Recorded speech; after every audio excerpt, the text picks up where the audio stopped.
Hello everyone, and welcome to an IoT Sparks live webinar. And this is Dario Maccarone, and I'm happy to invite you and to follow our webinar, which is very interesting today. It's very practical. You will see in more or less half an hour, a little bit more probably, how easy it can be today to deploy and to start your own IoT solution, starting with the sensors, and in this case with two easy to use platforms such as LORIOT and Blynk, and with a sensor already, say, transform this data into an IoT application. This is something, say, that today is very easy thanks to technology. And I won't be alone today talking about this, but with me I have two speakers, two guests. One is friend and colleague Alan Rye, Chief Sales Officer at LORIOT, and we also have Eric Hollen, Product Growth Director at Blynk. He's also a former entrepreneur, also in the IoT sector, and successfully exit his startup, sold to acquired by Enel in 2020.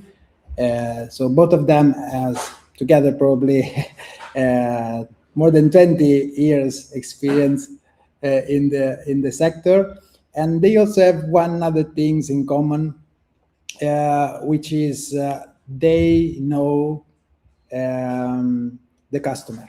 They know what the market needs. They know where the pain is when it comes to develop and transform an idea to a solution. And what they do is basically helping these customers to successfully deliver their solution. So let me welcome them.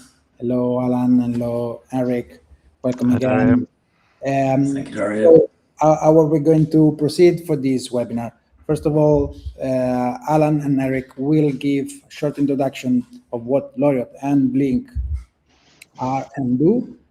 And then they will, as said, this is a very practical webinar, so they will go through the platform and install a small device. In this case, it's a smart SIM panel at my side, and show you practically how it can be easier to deploy it, install it, and see already the data doing something. That's something that you want to do. So without any further ado, I leave the floor to Alan, and see you for the Q&A session at the end. Thank you very much, and enjoy the webinar. Perfect. Thank you, Dario. And yeah, good day, good afternoon, good morning to everyone joining from around the world to watch the webinar. And as Dario said, today we're going to have a look at practically adding or creating a LoRaWAN solution end to end, right, in the short time that we have. And just to give you a bit of background about LORIOT, we are a 10-year-old company. We've been in the LoRaWAN space pretty much from the beginning. So, you know, our heritage and all our work and efforts is in the IoT space. We are based here in Zurich, and we also have offices in Valencia and Budapest. And we're around about 45 employees now. And for the last 10 years, you can say we've been supporting customers who essentially want to build their own IoT solutions and require a LoRaWAN radio network in order to deliver the data for those IoT solutions to the cloud or to the application servers. And in that space, LoRiOT really focuses on small to medium to large deployments. You know, in IoT, a lot of projects start with a few devices and it takes time, but over time we build up to the larger numbers. But we support a lot of you know, global enterprises with their LoRaWAN networks, and because of that, we are ISO 2001 and 9001 certified, and we do pen testing every year on our network server software. So, to give you a quick overview where we fit in this chain and what we're going to cover on the demo today. In general, LoRaWAN, for those who are new to the technology, is a type of radio technology that enables, let's say, small battery-powered devices or devices that don't need to send data in real time or with high bandwidth to be able to send their data to the cloud or to an application server in order to transfer or translate that data into actions or values or business metrics that can be used to cut costs or improve efficiencies and so on. LoRiot is falling into place, let's say, at this component, which is the network server, and I will cover today connecting a LoRaWAN sensor to the network, connecting a gateway, and then a little bit about what the role of a LoRaWAN network server is in this end-to-end architecture. And then Henrik will take over and show us the real use of this data in the application server. So as I say, for the last 10 years, LoRiot's been building and maintaining this LoRaWAN network server. This is a software, this is a platform. We will go into it and we'll see how easy it is for anyone to get started with LoRaWAN. And the process we do today will be the same as if we were connecting one device or 100,000 devices. Okay, so with that, I'll hand over to Henrik and he can give an introduction. Thanks, Al. So for over a decade, Blynk has helped companies connect people to their products. Over 2 million developers have built on Blynk, everything from small prototypes to solutions that serve hundreds of thousands of people every day. And anything from small startups to large corporations use Blynk. Now, the reason this is so good is that they use the same platform from when they start all the way to scale. They have access to the same tools, the same opportunities, but can take it from just starting in a free account all the way to private infrastructure managed by Blynk. And the Blynk platform offers a full end-to-end solution here, from connecting everything from cellular, satellite, Wi-Fi, and of course, LoRaWAN to our managed cloud, where a web console allows you to handle your users, organizations, access control, analyzing your data, and of course, showing your data to the customers in the console. We also have a drag and drop app builder, so you can create really great app user experiences without needing to do any coding. Now, in the demo that we'll go into, I will be focusing on web console. So I also wanted to share just a very quick view of the opportunities for things you can build with our drag and drop mobile app development. So as you can see, all of these are built with our pre-built UI elements and features. So whether you're building electric chargers, scooters, or coffee makers, or really anything else, you can build a user experience that suits you, your brand, and your customer needs. And I hand over to you, Alan, for the demo.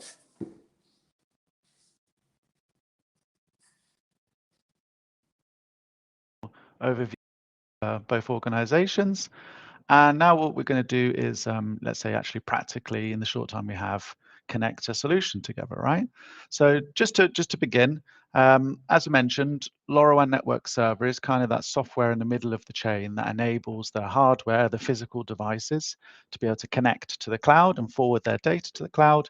And then we can push that data onto the Blynk platform in order to build all those very, very nice visualizations and dashboards and analytics and so on. Just to be clear, that anyone can get started with the LoRaWAN network server. So if you visit our website and go and register a free account, we do have public servers that are free to access all around the world. And you can actually add 30 sensors and as many LoRaWAN gateways as you like completely for free. And then if it does work out and you want to proceed to, let's say, a SLA back service, we also have, let's say, SLA servers available on the system as well. So I'm going to use the Frankfurt server. And here you can see that once I've created my account, I can log into it, right? Now, the network server's role is not to let's say, necessarily turn data into like where is your scooter or is your parking sensor occupied or not. It's to be able to connect all those gateways and LoRaWAN devices and monitor, measure, and set alerts on the performance of those resources on the network, right? Now, in order to build a LoRaWAN network, we have to obviously connect a LoRaWAN gateway, and a LoRaWAN gateway essentially looks a little bit like this, and it's typically looking a little bit like a wireless router or something like that for an indoor one, or an outdoor one might be weather protected, IP67 protected, so you can stick it outside on a building and so on. But this is essentially your listening device, your antenna, to be able to receive all the messages from your sensors. So in order to get those data, first we have to connect our LoRaWAN gateway, which is, let's say, literally the gateway to the cloud. Now, on the LoRaWAN network server, what we can do is create a new network, and a network is essentially a kind of folder or organization of all your gateways. So you might create a network that is based on location or your customer or type of model, or you just have all the gateways in one big network to be able to see them, right? Now, one beauty about the LoRaWAN ecosystem is that there's thousands of LoRaWAN devices on the market, off-the-shelf devices that you can buy for the sensor. And for the gateway, there's also many manufacturers who all provide their own LoRaWAN gateways. So there's a lot of choice. And with the LoRaWAN network server, you're not tied to any one vendor. You can use pretty much any LoRaWAN certified gateway manufacturer in the market. And once you have got your gateway, then there's a kind of bit of a choice as to how you connect that gateway to the LoRiot network server. In essence, in our recommendation, or let's say what's standard in the industry, is what's called LoRa Basic Station. It's a kind of software running on the gateway in order to communicate to the network server and configure, let's say, your server URL, which in this case is EU1, and then that gateway will connect to the LoRaWAN network server. But in LoRiot's case, we also have built, let's say, an additional software on top of Basic Station called our Edge Agent, and this effectively adds additional management, performance, alerting, log tools on top of the gateway itself to create, let's say, a better connection, a more manageable gateway between the network server and the gateway, and long term have much better analytics and performance to ensure it's connected.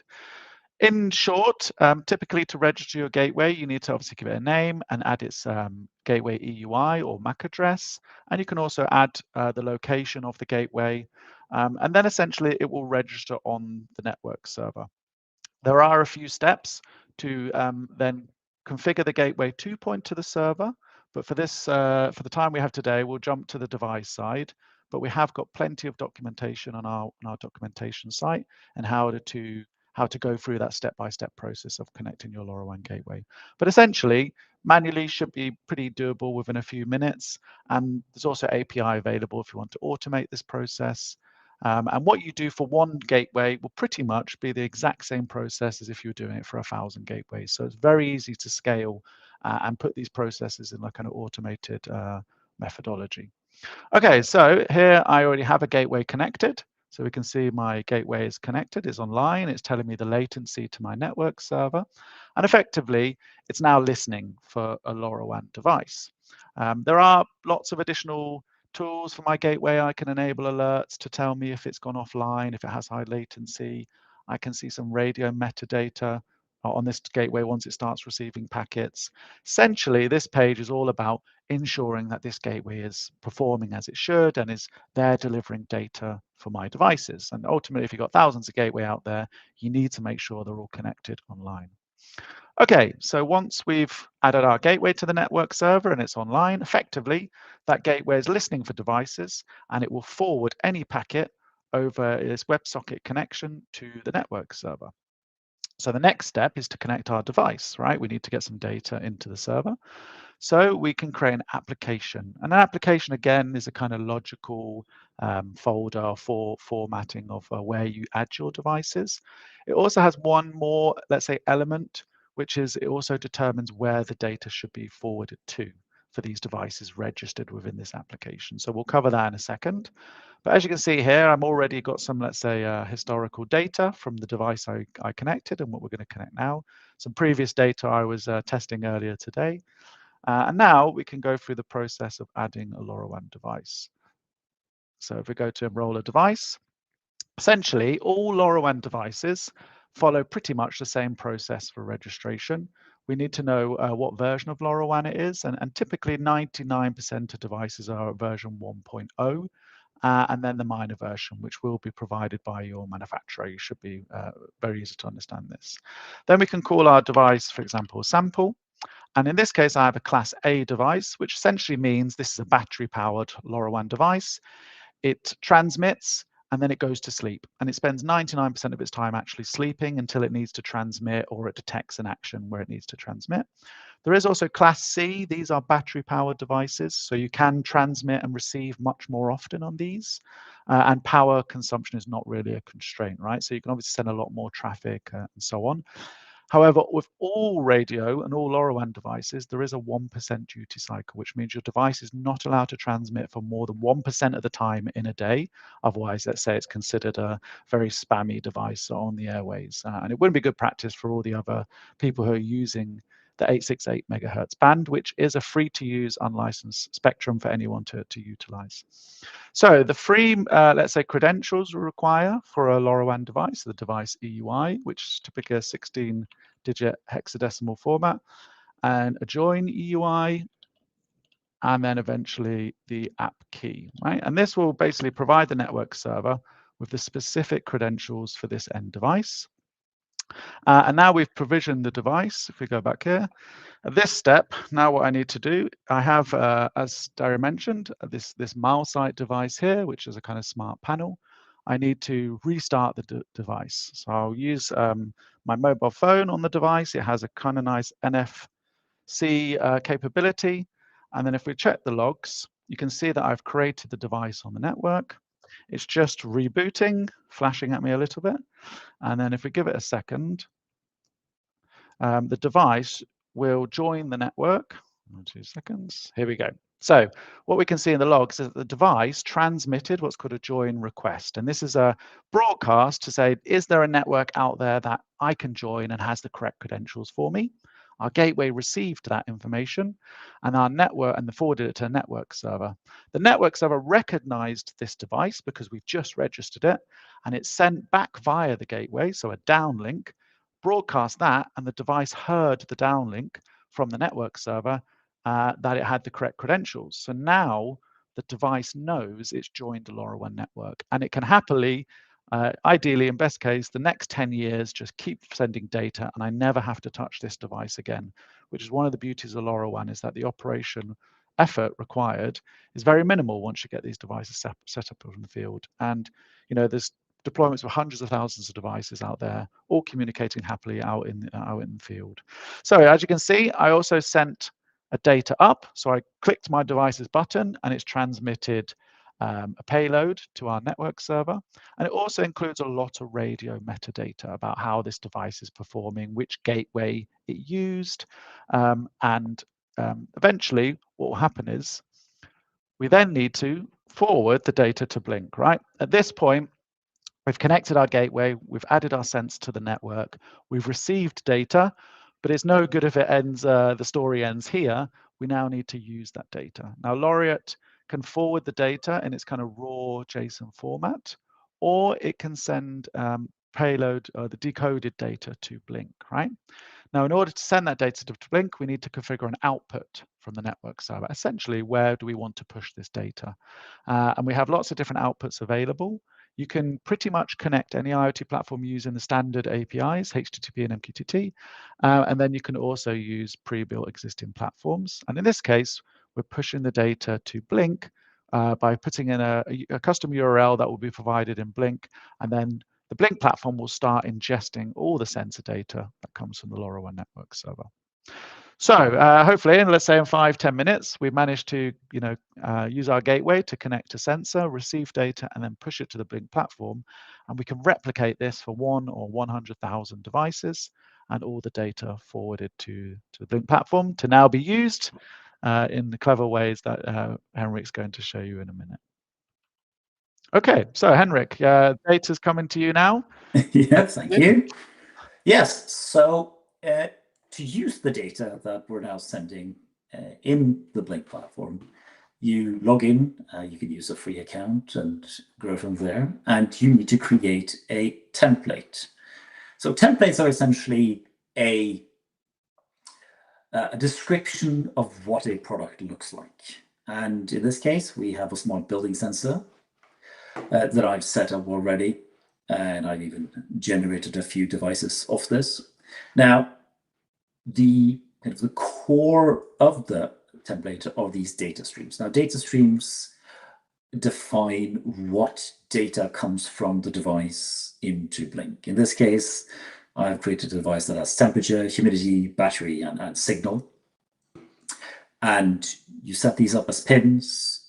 You define the data type, min-max values, and unit types, and whether you can use them in automations or not.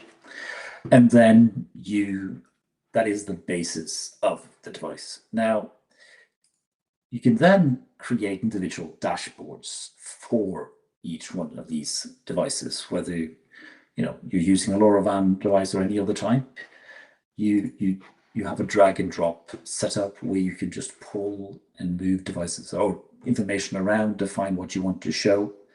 You can easily adjust the look and feel as you want, change elements of it, and then just apply and send it off. Now, the output that Alan described needs an endpoint, and in Blynk, those endpoints are data converters. Now,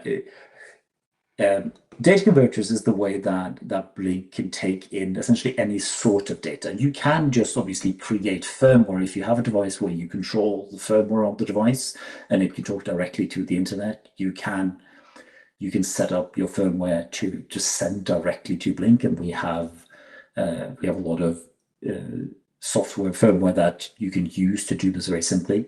But for any device where you connect either to a predefined firmware, or in this case, talking cloud to cloud, you use a data converter.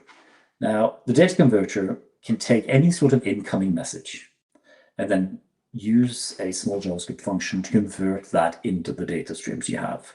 And the endpoint that we put into the LORIOT dashboard comes from here. So you just click this and you're good to go.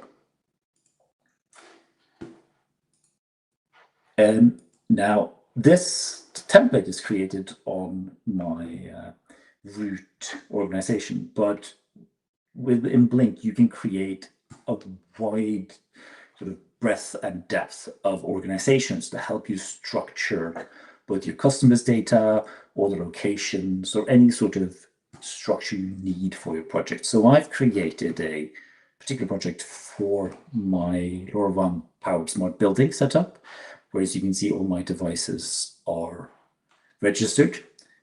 And here you have the ability to invite users to this part of my organizational structure, this sub-organization.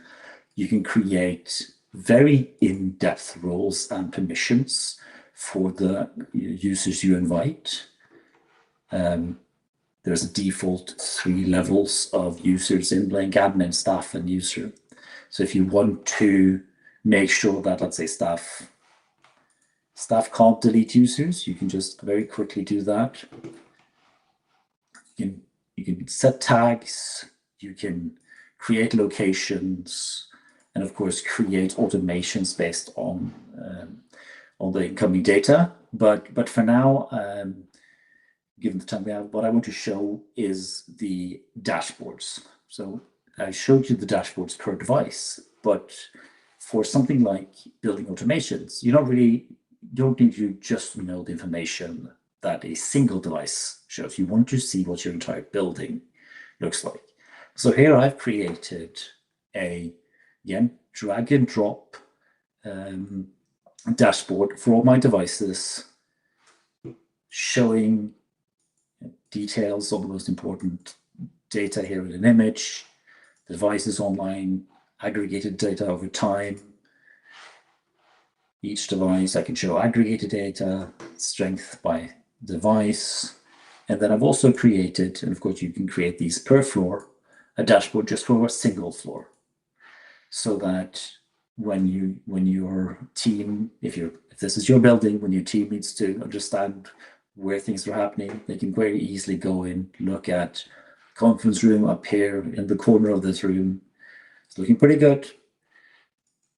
While over here, the server room, it's quite different. And again, this is all drag and drop.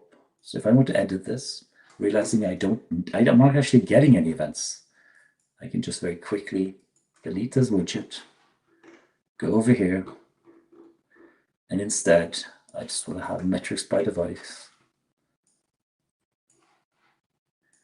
Drag as I want it. Make sure that it looks good over here in the corner. Select. Say I want to make sure that I always keep track of humidity. Save it, and there it is. Change to the dashboard easily for the floor. And all of this is very easy to start off with and grow as you need. You can add more dashboards as you want. Obviously, add more devices as you want. You can look at each one here. And we obviously have a lot more functionality that you can grow with as you develop your product. But for now, this gives you a quick overview of how you start off from connecting a device to LoRiot to having a overview of your devices in Blynk in about 25 minutes.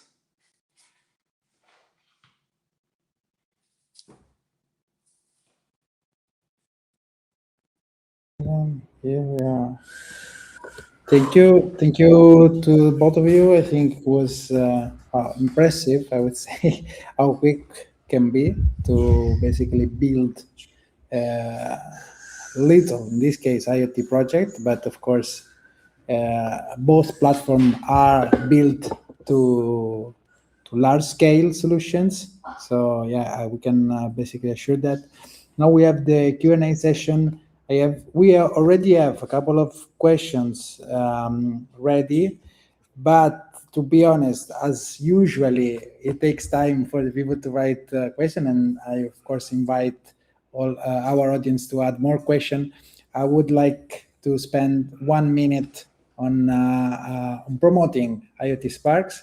The third edition is coming soon in October, and just I think a week ago or 2 weeks ago, we announced a great new feature of the event, basically adding one more day to the event, because on the day before the conference day, the main conference day, we have announced a workshop day. So on the day before, on the 6th of October, we are going to have 2 practical workshops, 2 hours and a half each. One is about IoT and how to, let's say, plan and then deploy and scale IoT solutions. And one is about AI and how AI can be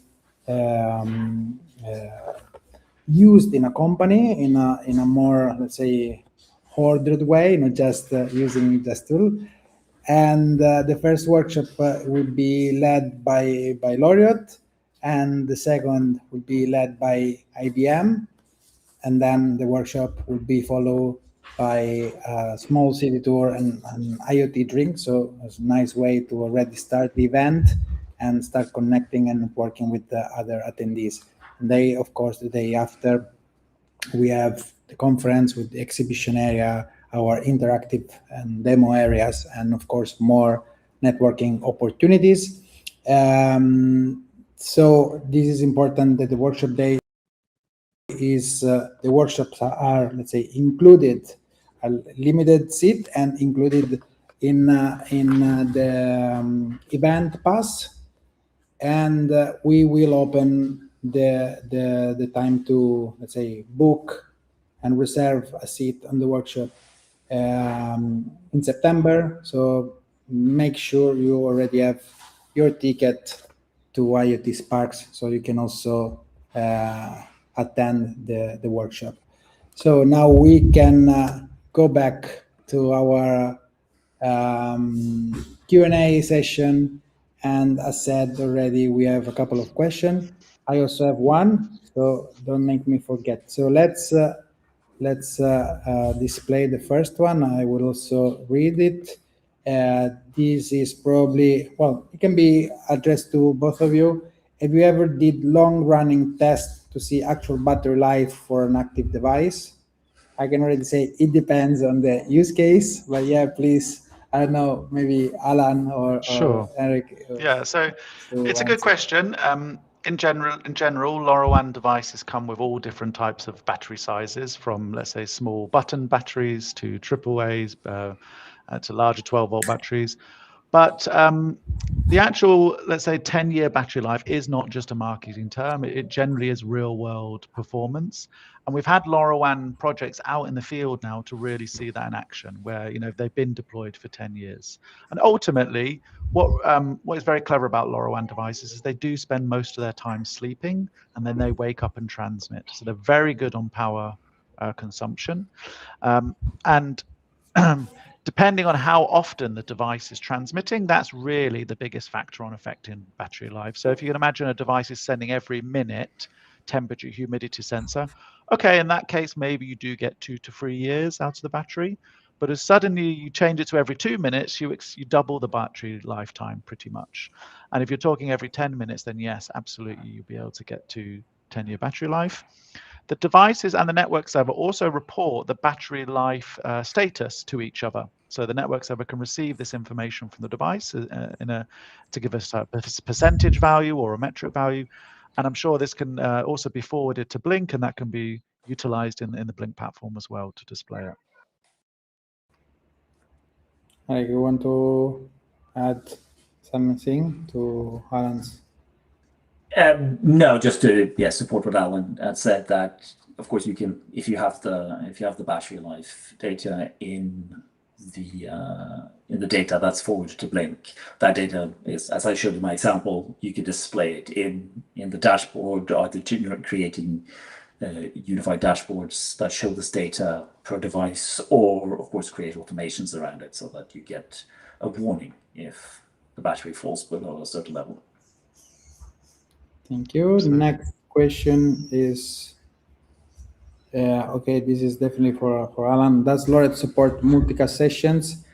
And can external application use LoRa multicast setup session to manage OTA? It means Sure. Update over there. No.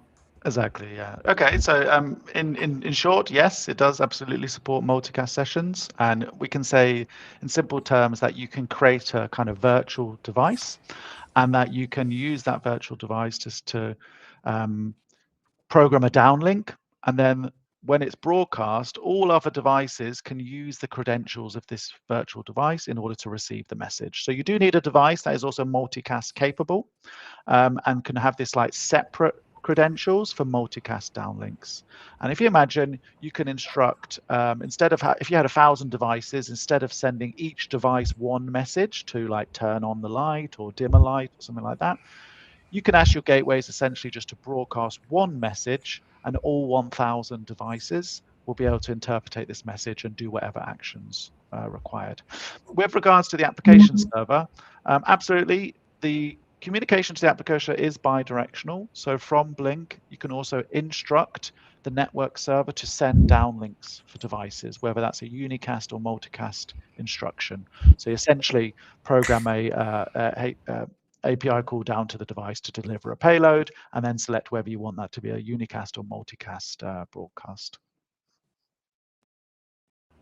Thank you. We don't have any other question from the audience. I had one for Eric. I wanted to know, well, first of all, congratulations, because the design of the UI of the app, of your solution, of the platform, is very nice. It looks very user-friendly and intuitive. My question was, how is the pricing model? Do you also have a free tier, or how does it? Yeah, so there's a free tier, and so the pricing model really grows with your growth. So you can go from a free tier where you can have up to 5 devices and a limited number of messages every month, all the way up to enterprise accounts where you have your own dedicated infrastructure managed by Blynk. Okay, thank you. So for someone who wants to start today, you can get a free account on LoRaWAN and a free account on Blynk. You get started. The only thing you need to do is to buy Yeah, you can start, guys, immediately with both LORIOT and Blynk with the free account, which is very good because sometimes just not to try, but also it's a way to evaluate, all the possibilities that the platform offers. So it's very good, not just for small project to learn, but also for companies that want to evaluate the solution and what they offer. So we have actually now more question coming. So another one. This is from Marina. Thank you for asking. Does Blynk have any security certifications? Yeah, so Blynk is SOC 2 certified. Sorry again? Blynk is SOC 2 certified. Okay, thank you. It was quick. And next question is, I'm going to read it from Isham. Again, thank you as well. We can also send downlink from Blynk to the device using LORIOT. Does it also go through the data converter? Yeah, good question. So typically in the downlink path, we start at the application server, so in this case, Blynk, and maybe we've had a device report an alert or something like that, so we want to send an instruction down to the device, right? Once that alert's come up to Blynk, then Blynk will probably have some rule base to send a payload down to the device, right? And that chain will go from application server to the LoRaWAN network server. It will automatically pick the best gateway that previously received an uplink and then ask that gateway to deliver downlink. With regards to data converter, so typically most LoRaWAN devices, when you buy them, you'll be given a kind of instruction manual that will show you the different type of hexadecimal format you need for different instructions. So for example, like a reset might be a 0-1 that you need to send down to the device or something like that. So typically it's not going for the data converter because you're using just a simple hexadecimal format to instruct the device, and that's what it uses. The hexadecimal is what it interpretates for any kind of instruction. Thank you. Again, Eric, you want to add something or? Yeah, so I would just only add that data converters on one side is incoming data, not outgoing data. So you would have to set up an HTTP connection going down to the device. Yeah, one thing to just add, Dario, is that you can schedule downlinks, right? And you can queue many downlinks as well. So if you want to have predetermined things sent to the device, when it communicates, then it will be ready to receive those downlinks. And there's also a firmware update over the air server as well, if you want to do firmware updates via downlink to the devices. Okay, thank you for the addition. I would say to our audience, if they want to add an additional question or a couple of questions, we have still, I would say, a couple of minutes, so we can answer them. In the meantime, let me thank Eric, let me thank, Alan as well. Let me remind you that this webinar is now live on LinkedIn and YouTube. It will be available on this platform for a replay view. So I invite you, if you are watching the Wimbledon tennis match at the moment, you can watch this webinar in a different moment. And of course, remember to follow our channels to stay updated on next webinar stuff. I don't see more questions. So yeah, again, thank you guys. Thank you to our audience, and remember to join IoT Sparks and meet all of us in Valencia in October. Thank you. Perfect. Thanks everyone. Thanks everyone. For joining.